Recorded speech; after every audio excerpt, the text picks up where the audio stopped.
الحمد لله نحمده ونستعينه ونستغفره ونؤمن به ونتوكل عليه ونعوذ بالله من شرور أنفسنا ومن سيئات أعمالنا من يهده الله فلا مضل له ومن يضلله فلا هادي له ونشهد أن لا إله إلا الله وحده لا شريك له ونشهد أن سيدنا وسندنا وشفيعنا وحبيبنا ومولانا محمد وبارك وسلم.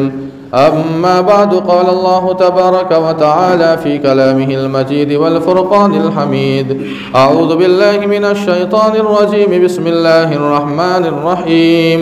اعلموا أنما الحياة الدنيا لعب ولهو وزينة وتفاخر بينكم وتكاثر في الأموال والأولاد كمثل غيث أعجب الكفار نباته ثم يهيج فتراه مصفرا ثم يكون حطاما وفي الآخرة عذاب شديد ومغفرة من الله ورضوان وما الحياة الدنيا إلا متاع الغرور.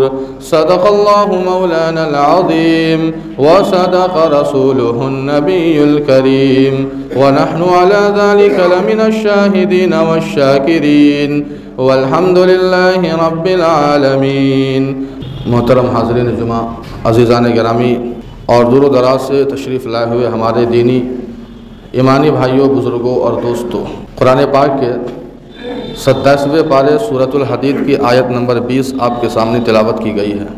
آج کے جمعے میں اسی آیت مبارکہ کی روشنی میں چند باتیں آپ کے سامنے پیش کرنی ہے. ہمارا اور آپ کا یہ ماننا اور عقیدہ ہے کہ دنیا کی ہر چیز پر اللہ ہی کی حکومت ہے. اگر پتا بھی ہلتا ہے تو وہ اللہ کے حکم سے ہی ہلتا ہے. ایک چھوٹی سی مثال ہے جو اللہ تعالیٰ نے قرآن پاک میں دی ہے. چھوٹی سی چھوٹی چیز ہو یا بڑی سے بڑی چیز ہو، تمام کی تمام چیزیں وہ اللہ کے قبضہ قدرت میں ہیں. اللہ نے کسی انسان کو اختیار نہیں دیا، خصوصاً موت و حیات یہ اللہ تعالیٰ نے اپنے قبضے میں رکھا ہے، یہ کسی کو نہیں دیا. تو موت و حیات یہ صرف اللہ کے قبضے میں ہے، کسی اور کے قبضے میں نہیں ہے. انسان کو یہ نہیں پتہ ہے کہ آخر اس دنیا سے جانا کب ہے، موت کب آئے، کسی کو نہیں پتہ ہے. اگر اس کو ہمیں سمجھنا ہے کہ موت کا کوئی وقت متعین نہیں ہے تو ہم یاد کیجئے اس زمانے کو جسے ہم کرونا کال کے نام سے یاد کرتے ہیں. کیا عالم تھا جس کے بارے میں ہم سوچتے نہیں تھے، وہ ہمارے اور آپ کے بیچ سے انسان چلا جاتا تھا. موت کب آئے گی؟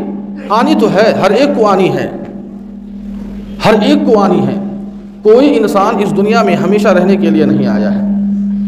اگر ہم اور آپ یہ سوچتے ہیں کہ ہمیں موت نہیں آئے گی تو یہ ہماری بھول ہے، یہ ہماری غلط فہمی ہے. ہمیں سمجھنا ہوگا اس بات کو. یہ 60 سال یا 70 سال کی زندگی جو اللہ تعالیٰ نے ہمیں دی ہے، یہ ہم مالک نہیں ہے، یہ امانت کے طور پر اللہ نے ہمیں دی ہے. اور اس 60 سال اور 70 سال کی جو زندگی جو امانت کے طور پر دی ہے، ہم اور آپ اگر کھیل کود اور تماشے میں ہم گزار دیں تو پھر اس زندگی کا مقصد کیا رہا؟ قرآن پاک کی جو میں نے آیت پڑھی ہے، چونکہ وقت کم ہے اور جنازہ بھی ہے، آپ بھی جانتے ہیں، اس لیے آج کچھ پہلے ہی ساری باتیں ختم ہو گئی ہے نماز. قرآن پاک کی جو میں نے آیت پڑھی ہے 27ویں پارے کی آیت ہے، سورۃ الحدید آیت نمبر 20 ہے. اس آیت کریمہ میں اللہ تعالیٰ نے ایک انسان کی زندگی کے ہر شعبے اور ہر دور کو بیان کیا ہے. بچپنا ہے، جوانی ہے، بڑھاپا ہے، اور اس کی حقیقت کو بھی اللہ نے بیان کر دیا. بچپنا کی حقیقت کو بھی اللہ نے بیان کیا، جوانی کی حقیقت کو بھی اللہ نے بیان کیا، بڑھاپے کی حقیقت کو بھی اللہ نے بیان کیا. اور اتنا ہی نہیں بلکہ مرنے کے بعد ایک انسان کا کیا عالم ہوگا اسے بھی اللہ تعالیٰ نے بیان فرما دیا. اگر قرآن پاک کی تمام آیتوں کو چھوڑ کر صرف ایک اس آیت کو اگر ہم غور کریں اور ان باتوں پر عمل کریں تو انشاءاللہ ہماری زندگی میں انقلاب آ جائے گا. وہ آیت سنیے، اور آیت میں اللہ تعالیٰ کیا فرماتے ہیں؟ اللہ فرماتے ہیں اعلموا انما الحیات الدنیا لعب ولہو وزینہ. اللہ فرماتے ہیں کہ بندو اس بات کو بخوبی جان لو، گانٹھ باندھ لو، دل میں بٹھا لو. کیا؟ انما الحیات الدنیا لعب ولہو وزینہ، کہ یہ جو دنیاوی زندگی ہے یہ لہو و لعب کا نام ہے، کھیل کود تماشا، وزینہ اور خوبصورت بننے کا نام ہے. وتفاخر بینکم، اور آپس میں فخر کرنے کا نام ہے۔ وَتَكَاثُرٌ فِي الْأَمْوَالِ وَالْأَوْلَادِ، اور مال و دولت میں، مال میں، اولاد میں کی بڑھوتری پر فخر کرنا ہے۔ كَمَثَلِ غَيْثٍ أَعْجَبَ الْكُفَّارَ نَبَاتُهُ ثُمَّ يَهِيجُ فَتَرَاهُ مُصْفَرًّا۔ اللہ فرماتے ہیں کہ اس دنیاوی زندگی کی مثال اس بارش کی طرح ہے، جب بارش برستی ہے تو ہماری زمین سے فصل نکلتا ہے، لہلہاتی ہوئی فصل نکلتی ہے، اور اس فصل کا عالم کیا ہے؟ اعجب الکفار نباتہ، کہ کسان کو اور کاشتکار کو وہ فصل بڑی اچھی لگتی ہے۔ ثم یہیج، پھر وہ مرجھا جاتی ہے۔ فتراہ مصفرا، پھر وہ زرد پڑ جاتی ہے، یعنی پک جاتی ہے۔ ثم یکون حطاما، پھر وہ چورا چورا ہو جاتی ہے، یعنی اسے ہم کاٹ لیتے ہیں۔ ثم یکون حطاما وفی الآخرۃ عذاب شدید ومغفرۃ من اللہ ورضوان وما الحیاۃ الدنیا الا متاع الغرور۔ کل قیامت میں اللہ تعالیٰ کی طرف سے مغفرت ہوگی، بخشش ہوگی، اللہ کی رضا ہوگی، عذاب شدید اور عذاب ہوگا، دردناک عذاب ہوگا۔ وما الحیاۃ الدنیا الا متاع الغرور، اور یہ دنیاوی زندگی دھوکہ ہی دھوکہ ہے۔ یہ تو سمجھیے اس کا ترجمہ ہوا، اب تھوڑا سا مطلب سمجھ لیجئے۔ اللہ نے اس آیت کا جو آغاز کیا، فرماتے ہیں اعلموا انما الحیاۃ الدنیا لعب، جان لو کہ یہ دنیاوی زندگی یہ کھیل کود ہے، بچپنے کی طرف اشارہ ہے۔ غور کیجئے، بہت اہم بات ہے۔ اللہ نے بچپنے کی طرف اشارہ کیا، سب سے پہلے جز کے ذریعے سے۔ بچپنا ہے، ایک بچہ ہے 5 سال 7 سال 8 سال 10 سال، اسے سب سے دنیا کی سب سے اچھی اگر کوئی چیز لگتی ہوگی تو وہ کھیل لگتا ہے، اس کے لیے کھیل ہی پوری کائنات ہے۔ پورا دن بچہ صبح سے شام تک کھیل میں رہتا ہے، کھیل ہی کھیل، کھیل ہی کھیل، کبھی یہ گلی کبھی وہ گلی، ماں باپ پریشان رہتے ہیں، تلاشتے ہیں، پتہ چلتا ہے کھیل رہا ہے، دوست اور یار کے ساتھ کھیل میں لگا ہوا ہے۔ اللہ تعالیٰ نے اشارہ کیا بچپن کی طرف، انما الحیاۃ الدنیا لعب، لعب ہے، کھیل ہے، لعب و لہو، اللہ فرماتے ہیں کہ یہ کھیل کود ہے اور تماشا ہے۔ لہو کے معنی تماشا، بچہ جب بڑا ہوتا ہے تھوڑا سا 10 سال کے بعد تو اب وہ کھیل سے نکل جاتا ہے، تھوڑا تماشے کی طرف آتا ہے، موبائل دیکھنے لگتا ہے۔ بچہ تھا اب تک، 10 سال کے بعد جب کچھ ہوش مند ہونے لگا تو اب تماشا دیکھنے لگتا ہے، دنیا دیکھنے لگتا ہے، موبائل میں گیم دیکھنے لگتا ہے اور بہت ساری چیزیں بھی دیکھتا ہے۔ انما الحیاۃ الدنیا لعب و لہو و زینہ، جب 15 سال کے بعد جب 20 سال کے قریب ہوتا ہے تو اب اسے اس بات کی فکر ہوتی ہے کہ میں زیادہ سے زیادہ خوبصورت لگوں۔ وزینہ، زینت کے معنی آتے ہیں خوبصورتی کے۔ 20 سال کا ایک نوجوان لڑکا ہے، اس کا صرف ایک ہی مقصد ہوتا ہے کہ میں دنیا کا سب سے خوبصورت نوجوان بن جاؤں۔ جم کرتا ہے، باڈی بناتا ہے، اچھے کپڑے پہنتا ہے، اچھے اچھے بال رکھتا ہے۔ اللہ نے اشارہ کیا وزینۃ، اور یہ دنیاوی زندگی یہ زینت ہے، یہ خوبصورتی ہے۔ اس کا ایک ہی مقصد ہوتا ہے، ایک نوجوان سے آپ پوچھیں گے تو اس کا زندگی کا مقصد یہی ہوتا ہے، اچھا کپڑا ہو، اچھا سوٹ بوٹ ہو، میں اچھا لگوں، خوبصورت لگوں۔ وتفاخر بینکم، جب آگے چلتا ہے 20 سال کے بعد 25 سال، شادی ہو رہی ہے، بچے ہو رہے ہیں۔ وتفاخر بینکم، شادی ہو گئی، اب اس کے بعد جب بزنس پہ لگتا ہے، جب کسی کاروبار سے لگتا ہے تو اب اس کی یہ سوچ اور اس کا یہ مقصد بن جاتا ہے کہ میں سب سے بڑا مالدار بن جاؤں، کمپٹیشن کرتا ہے۔ وتفاخر بینکم، آپس میں مال کے ذریعے سے فخر کرتا ہے کہ میں سب سے بڑا پیسہ والا بن جاؤں۔ وتکاثر فی الاموال والاولاد، اللہ فرماتے ہیں کہ یہ تو ہوتا رہے گا، جب ایک وقت وہ بھی آتا ہے کہ یہی بچہ جوان ہوا، بڑھاپے کے قریب پہنچا، پورا گھر بھرا ہوا ہے، پوتا پوتی ناتی نواسے سارے لوگ بھرے ہوئے۔ وتکاثر فی الاموال والاولاد، جب بڑھاپے کا وقت آتا ہے تو جب باہر وہ نکلتا ہے تو لوگوں سے کہتا ہے کہ میرے گھر میں 18 پوتا پوتی ہے۔ وتکاثر فی الاموال والاولاد، میرے اتنے بچے ہیں، اتنے کماتے ہیں، فخر کرتا ہے، کبھی بیٹوں پر فخر کرے گا، کبھی پوتا اور پوتیوں پہ فخر کرے گا، ناتی اور نواسوں پر فخر کرے گا کہ میرے اتنے نواسے ہیں، پوتے ہیں، پوتی ہیں۔ وتکاثر فی الاموال والاولاد، یہ اللہ حقیقت کو بیان کر رہے ہیں کہ زندگی میں یہ ہو رہا ہے۔ وتکاثر فی الاموال والاولاد کمثل غیث اعجب الکفار نباتہ ثم یہیج فتراہ مصفرا، اللہ فرماتے ہیں کہ اس زندگی کی مثال تو اس بارش کی طرح ہوتی ہے، بارش ہوتی ہے، اور جب وہ بارش زمین میں جاتی ہے تو اس کے بعد فصل نکلتا ہے، لہلہاتا ہوا فصل ہوتا ہے، بڑا خوبصورت لگتا ہے۔ اعجب الکفار نباتہ، اس کی جو فصلیں ہوتی ہیں کاشتکار اور کسان کو بھلی لگتی ہے۔ کاشتکار کو یہاں کفار کہا گیا، کافر سے ہے کفار، کفر کے معنی آتے کسی چیز کو چھپانا، جو ایمان والا نہیں ہوتا اسے کافر کہتے ہیں، چونکہ وہ بھی اپنے دل میں ایمان کو چھپاتا ہے، اور یہ کاشتکار بھی زمین کے اندر جو ہے بیج کو چھپاتا ہے، اسی لیے یہاں کفار سے کاشتکار مراد لیا گیا۔ اعجب الکفار نباتہ، اس کی جو فصلیں ہیں بڑی خوبصورت لگتی ہے، ثم یہیج مرجھانے لگتی ہے، فتراہ مصفرا وہ پک جاتی ہے، ثم یکون حطاما اور جب پک جاتی ہے تو ایک کاشتکار اسے کاٹ لیتا ہے، اسے چورا چورا بنا دیتا ہے، اسے گاہ لیتا ہے، پھر اس کے بعد ہم چاول یا روٹی کی شکل میں ہم آپ استعمال کرتے ہیں۔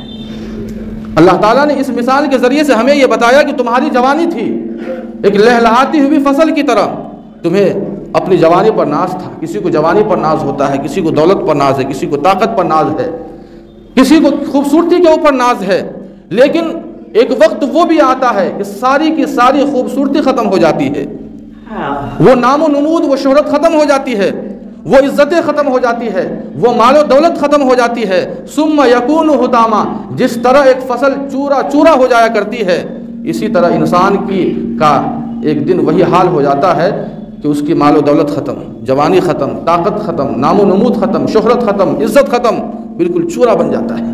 ثم یکون حطاما، پھر ہوتا کیا ہے؟ موت آ جاتی ہے، اللہ کے پاس چلا جاتا ہے۔ وفی الآخرۃ عذاب شدید ومغفرۃ من اللہ ورضوان، اللہ فرماتے ہیں کہ بندو تمہیں ایک دن آنا ہے، اور مرنے کے بعد دو ہی صورت ہے، دو ہی شکل ہوگی، یا تو اگر بندہ اللہ کے احکامات پر، اللہ کی اطاعت، اللہ کی فرما برداری کے ساتھ اس نے زندگی گزاری ہوگی، اللہ کے احکامات پر عمل کیا ہوگا، ومغفرۃ من اللہ ورضوان، اس کے لیے مغفرت ہوگی، اللہ اس کے گناہوں کو معاف کریں گے، اللہ اس سے راضی ہو جائیں گے، اللہ کی رضا اسے نصیب ہوگی۔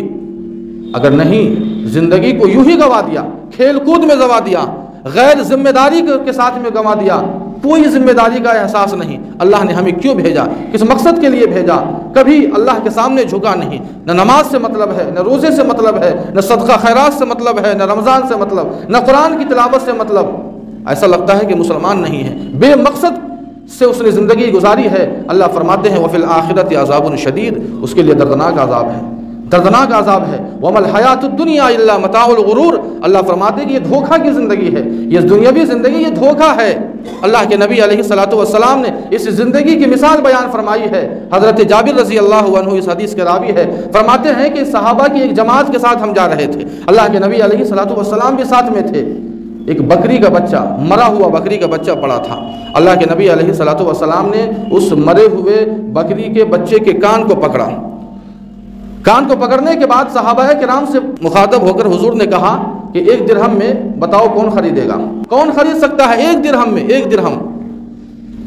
صحابہ کرام نے کہا کہ اللہ کے نبی 1 درہم کہہ رہے ہیں، کوئی مفت میں دے گا تو ہم نہیں لیں گے، وہ تو مر چکا ہے، اس کی کوئی حیثیت نہیں ہے، کوئی وقات نہیں ہے۔ اللہ کے نبی علیہ الصلوۃ والسلام نے فرمایا دنیا کی حیثیت اس سے بھی کمتر ہے، اس دنیا کی جو حیثیت ہے اس سے بھی کمتر ہے، جس دنیا کے لیے ہم اور آپ دشمنی مول لے لیتے ہیں، جس دنیا کی خوبصورتی کے لیے، جس دنیا میں برتری کے لیے، اور جس دنیا میں ترقی کے لیے بھائی بھائی کا دشمن ہو جاتا ہے، باپ بیٹے میں انبن ہے، ماں بیٹی میں نہیں بنتی ہے، اتنی دشمنی، اتنی عداوت ہے۔ اللہ کے نبی علیہ الصلوۃ والسلام نے فرمایا کہ اس مرے ہوئے بچے سے بھی کمتر کوئی حیثیت نہیں ہے، دنیا کی کوئی حیثیت نہیں ہے۔ کورونا کال میں ہم نے سمجھ لیا کہ کیا زندگی، کیا حیثیت ہے۔ اللہ کے نبی علیہ الصلوۃ والسلام کی حدیث ہے، فرماتے یکون فی امتی، ایک زمانہ ایسا آئے گا کہ میری امت میں کچھ عذاب آئیں گے، قذف و خسف و مسخ، یہ 3 عذاب کا تذکرہ فرمایا، بلکہ عذاب نہیں، اس کو وائرس کہیے، اور آنا ہے، اس دنیا کے بارے میں نہیں کہا اللہ کے نبی نے، یکون فی امتی، میری امت پر آئے گا قذف و مسخ و قذف، یہ 3 عذاب کا تذکرہ فرمایا۔ یہ تینوں عذاب آنا ہے۔ 3 عذاب کیا ہے؟ زمین میں دھسنا، زمین میں دھسایا جائے گا، شکلیں اور صورتیں بدل دی جائیں گی، دھڑ تو انسان کا ہے لیکن سور کی طرح شکل ہے، گدھے کی طرح شکل ہے، اس امت پر اس عذاب کو آنا ہے، اور اللہ تعالیٰ آسمان سے پتھروں کی بارش برسائیں گے جس طرح قوم لوط پر اللہ نے برسایا تھا، یہ عذاب آنا ہے۔ قیل یا رسول اللہ ومتی ذالک، کسی نے اللہ کے نبی علیہ الصلوۃ والسلام سے پوچھا کہ اللہ کے نبی علیہ الصلوۃ والسلام یہ عذاب کب آئے گا؟ اللہ کے نبی علیہ الصلوۃ والسلام نے فرمایا کہ اذا ظہرت المعازف وکثرت القیانات وشربت الخمور، یہ 2 باتیں بیان فرمائی اللہ کے نبی نے۔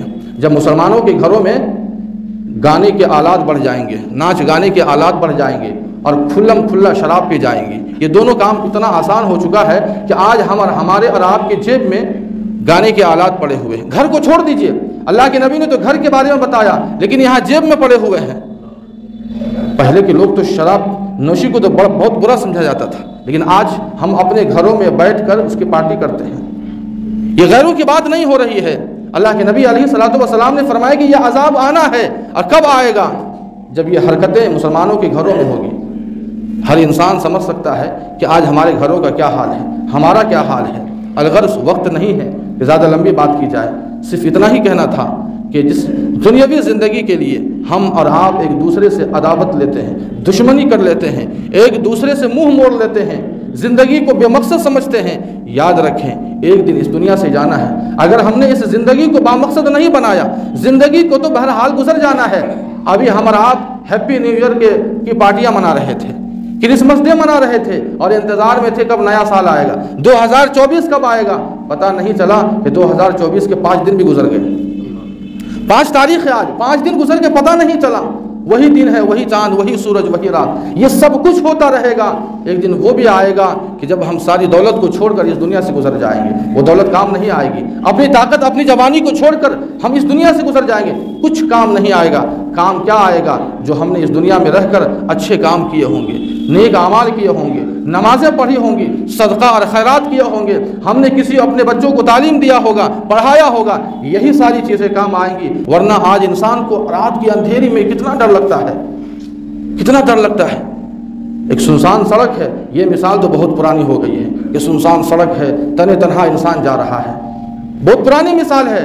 تازہ مثال لے لیجئے، بھرا ہوا گھر ہے، انسان سو رہا ہے بیچ میں، اپنے بچوں کے ساتھ میں ہے، لائٹ آف ہے، پھر بھی ڈر لگتا ہے۔